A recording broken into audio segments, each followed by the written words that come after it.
Israel U turn తీసుకుంది. గాజాని ఆక్రమించుకునే ఉద్దేశం లేదు అంటూ యుద్ధాన్ని విరమించే దిశగా అడుగులు వేస్తున్నామని నిన్ననే నెతన్యాహు చెప్పాడు. మొన్ననే గాజా ఆక్రమణ దిశగా అడుగులు వేస్తున్నారని కూడా మాట్లాడుకున్నాం.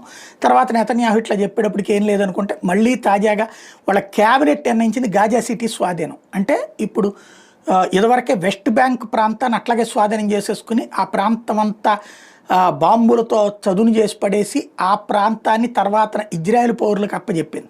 చివరికి వెస్ట్ బ్యాంకులో ఉన్నటువంటి పౌరులు అక్కడ వాళ్ళ దగ్గర పని వాళ్ళ కిందన చేరాల్సి వచ్చింది, వాళ్ళ సొంత ఆస్తుల దగ్గర. అదే ఒక రకంగా పాలస్తీనా తిరుగుబాటుకి వన్ ఆఫ్ ద ఫ్యాక్టర్. ఇప్పుడు గాజాలో ఉన్నటువంటి పౌరులందరినీ అవతలకి తరిమేసి గాజా ప్రాంతాన్ని స్వాధీనం చేసుకోవాలి అన్నటువంటి అడుగు కూడా అందులో కీలకమైనటువంటిదే.